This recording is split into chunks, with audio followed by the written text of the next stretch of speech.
अंधेरी रात में प्रज्वलित अग्नि के समान तथागतों की इस प्रज्ञा को देखो। वे आलोक देने वाली है, ज्ञान चक्षु देने वाली है, आने वालों की शंकाओं को दूर करने वाली है।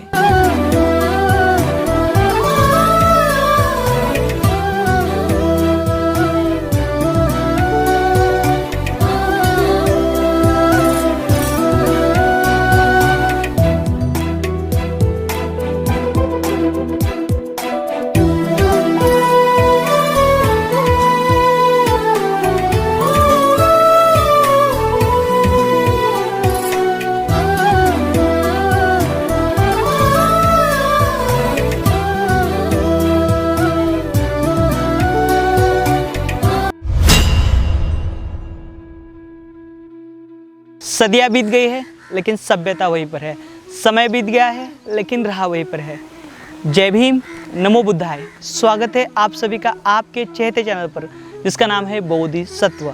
इस चैनल द्वारा आपको प्राचीन भारत का इतिहास बताया जा रहा है। इस चैनल द्वारा आपको अमूमन प्रियदर्शी चक्रवर्ती सम्राट अशोक, इनके द्वारा निर्माण किए गए प्राचीन बौद्ध स्तूप हो, प्राचीन बौद्ध स्मारक हो या फिर प्राचीन बौद्ध गुफाएं हो, जिनका निर्माण सम्राट अशोक इनके बाद में भी हजारों वर्ष तक हुआ है। हम जानकारी ले रहे हैं तेलुगु राष्ट्र की। तेलुगु राष्ट्र यानी यहाँ पर तेलंगाना स्टेट हो या फिर आंध्र प्रदेश हो, इन राज्यों में जो विरासत निर्माण हुए जो आज अनदेखी है, वीरान है, ऐसे स्थलों की आपको जानकारी दी जा रही है। और जिस प्रकार से आंध्र प्रदेश इस राज्य में यहाँ पर गुंटूर जिले में अमरावती हो या फिर नागार्जुन कोंडा हो, यह जो स्थली है यह विश्वविख्यात है, यह प्रसिद्ध है।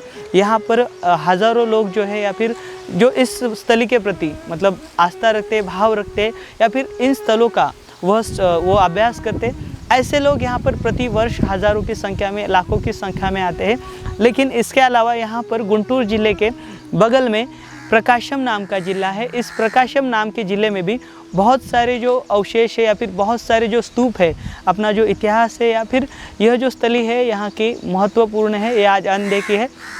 तो आज का यह जो वीडियो है ये बहुत ही महत्वपूर्ण है, क्योंकि आज का यह जो वीडियो है यह प्रकाशम ज़िले के मकरापुर तहसील के दुपाडू नाम का गांव है। दुपाडू, ये जो दुपाडू नाम का गांव है, इस दुपाडू नाम के गांव में भी एक प्राचीन बौद्ध स्तूप है, उसके अवशेष बिखरे हुए। और यह जो स्थली है यह भारतीय पुरातन विभाग द्वारा प्रोटेक्टेड है। तो इस स्थली पर क्या क्या पाया गया था या फिर यह जो स्थली है यह कैसे सामने आई, इसकी पूरी जानकारी आपको इस वीडियो के माध्यम से मिलने वाली है। तो आपसे अनुरोध रहेगा, यह जो वीडियो है यहाँ का पहला वीडियो है, ये तेलुगु राष्ट्र का, यानी कि यहाँ पर तेलंगाना स्टेट हो या फिर आंध्र प्रदेश हो, इस स्टेट में इस बोधिसत्व यूट्यूब चैनल का कार्य जो है वह शुरू हो चुका है। और आगे से आपको ये जो पूरा तेलुगु जो राष्ट्र यानी कि यहाँ पर जो तेलुगु बोली जाती है, ये इस प्रदेश में की आपको पूरी जानकारी इस चैनल द्वारा मिलने वाली है। तो चलिए हम यहाँ तक चलते हैं। दुपाडू यहाँ तक आप गुंटूर से भी आ सकते हो, साथ ही साथ यह जो स्थली है आपको कर्नाटक की बॉर्डर भी नज़दीक होगी। तो इस तरीके हम जानकारी लेंगे। यहाँ तक आप आपका वैयक्तिक वाहन लेके आ सकते हो या फिर यहाँ पर जो शासन प्रशासन की बसेस है, आंध्र प्रदेश हो या फिर तेलंगाना हो, यहाँ पर बसेस बहुत अच्छी सुविधा है, उसका भी इस्तेमाल कर आप ऐसे स्थलों तक पहुँच सकते हो। तो चलिए आज का ये जो वीडियो हम शुरू करते हैं। ये वीडियो शुरू करने से पहले आपसे अनुरोध है, अगर आप इस चैनल पर नए हो तो इस चैनल को अभी सब्सक्राइब करें, ताकि यहाँ पर जो नए वीडियो इस चैनल द्वारा आपको दिखाए जाएंगे आप सबसे पहले देख पाओगे। चलिए आज का ये वीडियो हम शुरू करते हैं।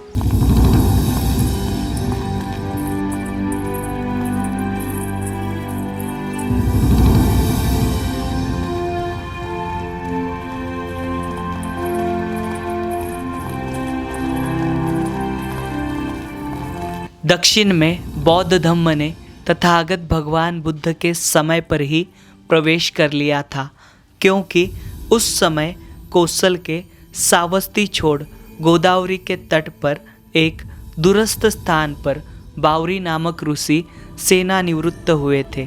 जब बावरी ने सुना कि संसार में सम्यक संबुद्ध का उदय हुआ है, तो उन्होंने अपने 16 शिष्यों को तथागत भगवान बुद्ध से प्रश्न करने के लिए भेजा था। उन 16 शिष्यों में पिंग्या नामक शिष्य बावरी के प्रमुख थे। वे पहले सावस्ती चल पड़े, जहाँ तथागत भगवान बुद्ध ठहरे थे। वहाँ पर उन्होंने तथागत भगवान बुद्ध से प्रश्न किए। वह तथागत भगवान बुद्ध की वाणी सुन प्रसन्न हुए। उनमें से अधिकांश शिष्य वहीं ठहर गए। जब पिंग्या पुनः गोदावरी लौटकर आए तो उन्होंने बावरी को तथागत भगवान बुद्ध ने बताया सत्य कथन किया। तब बावरी स्वयं बौद्ध धम्म अपनाकर दक्षिण में बौद्ध धम्म का प्रचार प्रसार करते हुए अपना जीवन समर्पित किया। बौद्ध धम्म के महान दार्शनिक और महान शिक्षक जिन्होंने महायान शाखा की व्यवस्थापना की, ऐसे आचार्य नागार्जुन, आर्यदेवा, भव विवेका, दिनग्गा, बुद्ध घोष, धम्म कीर्ति, इन जैसे महान दिग्गज इसी दक्षिण के भूमि से हुए हैं।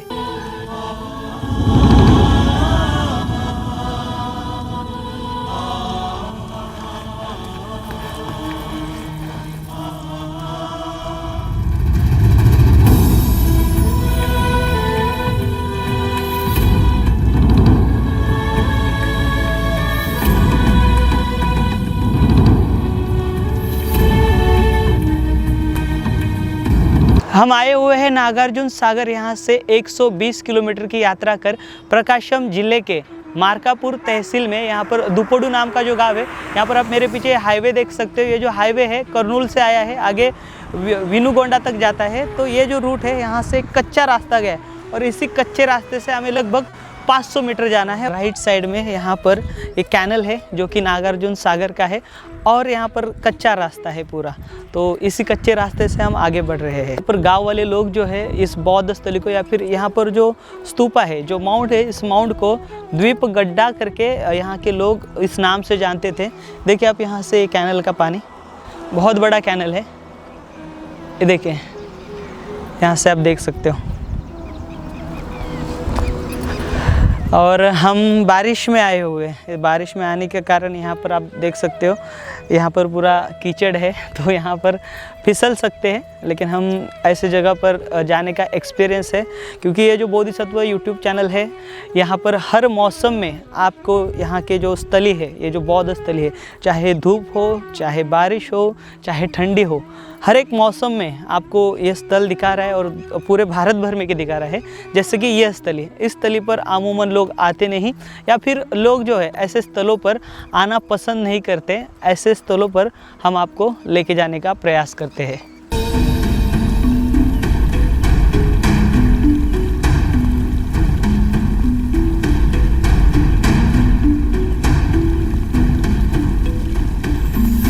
असाहसेन धम्मेन समेन नयति परे, धम्मस्य गुत्थो मेधावी धम्मट्ठोति पउच्चति।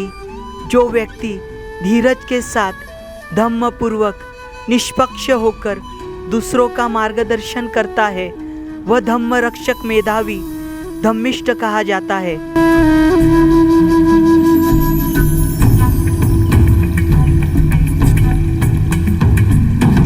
हम आए हुए हैं आंध्र प्रदेश राज्य के प्रकाशम जिले के मार्कापुर तहसील के दुपड़ू नाम का जो गाँव है। इस दुपड़ू नाम के गांव में यहाँ पर का जो प्राचीन बौद्ध स्तूप है वह हम अभी देख रहे हैं। तो आप मेरे पीछे देख सकते हो, ये जो प्राचीन बौद्ध स्तूप है इस प्रकार से बिखरा हुआ है। यहाँ पर भारतीय पुरातन विभाग द्वारा उत्खनन कार्य हुआ है, लेकिन यहाँ पर इसे अनदेखा छोड़ा गया है। देखिए यहाँ पर ये जो बौद्ध स्तूप है, इस बौद्ध स्तूप के यहाँ पर एक बोर्ड मारा गया है।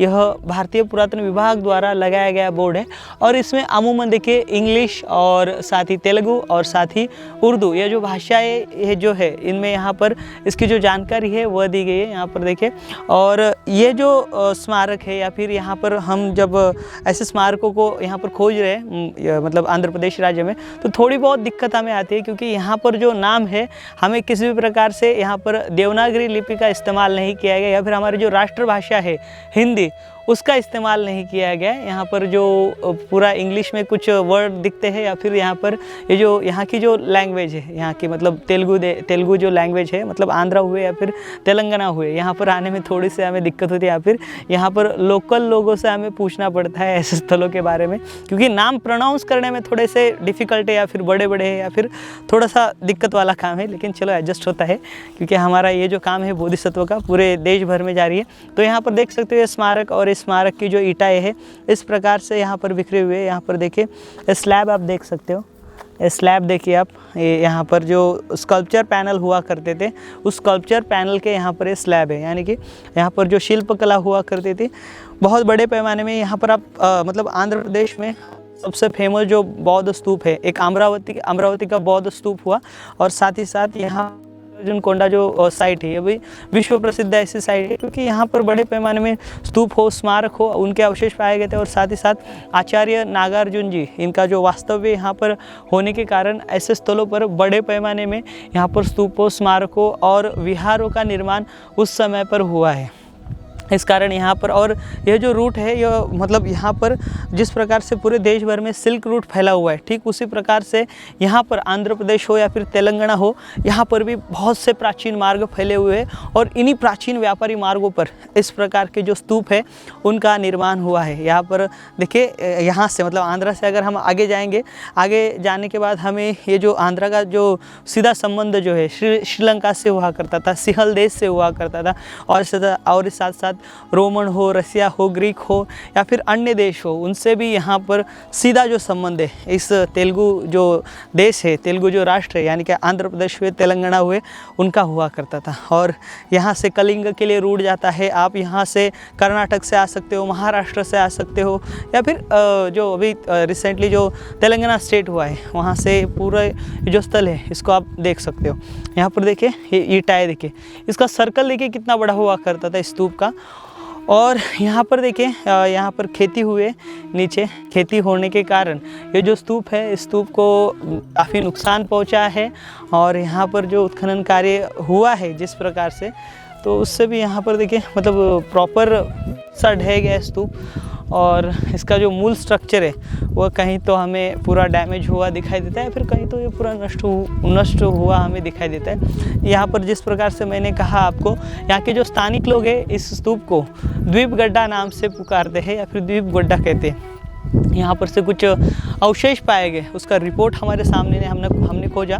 कुछ एक जगह पर मेंशन है, क्योंकि ऐसे स्थलों के ऐसे जो स्थल है जो कि अनदेखे वीरान है, ऐसे स्थलों के जो रिकॉर्ड है, यानी कि जो आर्कियोलॉजी के कुछ रिकॉर्ड होते हैं या फिर रिव्यू होते हैं, उस रिव्यू में हमें बहुत कम जानकारी मिलती है या फिर ऐसे स्थलों को ज़्यादा रिवील नहीं किया जाता। अगर सामान्य लोग ऐसे स्थलों की जानकारी लेते हैं तो उन्हें आमूमन ऐसे स्थलों की जानकारी नहीं मिलती, लेकिन हम कोशिश करते हैं जितने भी आर्कियोलॉजी विभाग द्वारा कि जितने रिकॉर्ड पाए जाए वो रिकॉर्ड हम खोजने का प्रयास करते हैं, और उस रिकॉर्ड के ज़रिए आपको यहाँ पर हम जानकारी देने की कोशिश करते हैं। हम चलेंगे ऊपरी हिस्से में और ऊपरी हिस्सा आपको दिखाएंगे किस प्रकार से यहाँ पर उत्खनन कार्य हुआ है। तो अभी देखिए हम स्तूप के ऊपर आए हुए हैं और यहाँ पर काफ़ी हवा यहाँ पर ज़ोरों से बह रही है। तो यहाँ पर देखिए, यहाँ पर ये जो बौद्ध स्तूप है, तो इस प्रकार से इस बौद्ध स्तूप के यहाँ पर उत्खनन कार्य किया गया है। तो देखिए ऐसे आपको दिखाई दे रहा है सर्कल में, यहाँ पर भारतीय पुरातन विभाग द्वारा उत्खनन कार्य हुआ है। देखिए यहाँ से अवशेष बरामद किए गए, फिर बाद में इसे इसी प्रकार से छोड़ दिया गया। देखिए बौद्ध स्तूप आप देख पा रहे हो, काफ़ी महत्वपूर्ण अवशेष यहाँ से निकाले गए होंगे और उसका रिपोर्ट जो है हम खोजेंगे। अगर वो रिपोर्ट कुछ मिलता है तो आपको इस वीडियो में हम डिस्प्ले के ज़रिए जानकारी देंगे। तो हमने इस प्रकार से आज यहाँ पर जो ये दुपड़ू नाम का गाँव है इसकी जानकारी ली है। और यहाँ पर देखिए तथागत भगवान बुद्ध के समय पर ही ये जो तेलुगु देश है, यानी कि उस समय पर मतलब ये जो तेलुगु बोलने वाले ये जो राज्य है, यहाँ पर बौद्ध धर्म ने प्रवेश कर लिया था। और बाद में सम्राट अशोक इनके काल में बड़े पैमाने में बौद्ध धर्म का प्रचार प्रसार हुआ। फिर बाद में सातवाहनों के काल में भी यहाँ पर बड़े पैमाने में, मतलब सातवाहन जो राजवंश है उनके भी काल में यहाँ पर बड़े पैमाने में स्तूपों, स्मारकों का निर्माण किया गया। फिर इक्ष्वाकु हुए, इनके माध्यम से यहाँ पर बड़े पैमाने में स्मारकों का निर्माण जो है पूरे आंध्र प्रदेश और तेलंगाना में हुआ है। इसके अंदर अमूमन जो यहाँ पर इन जगहों पर मतलब सबसे ज़्यादा जो स्कल्पचर यानी कि जो शिल्प है उनका निर्माण बड़े पैमाने में हुआ है, क्योंकि आप देखोगे अमरावती हुआ या फिर ये नागार्जुनकोंडा हुआ, यहाँ पर बड़े पैमाने में जो स्कल्पचर पैनल है बड़े बड़े वह बरामद किए गए थे। तो हम आगे बढ़ेंगे और आगे का भी वीडियो बहुत ही रोचक रहेगा और बहुत ही दिलचस्प रहेगा। तो आपसे अनुरोध है यह जो वीडियो है ये ज़्यादा से ज़्यादा शेयर करें ताकि यह जो महत्वपूर्ण जानकारी है सभी भारतवासियों को पता चले। देखिए हवा बहुत तेज़ है। तो मिलेंगे अगले वीडियो के साथ, अगले जानकारी के साथ। तब तक आप अपना ख्याल रखें। जय भीम, नमो बुद्धाय, जय भारत।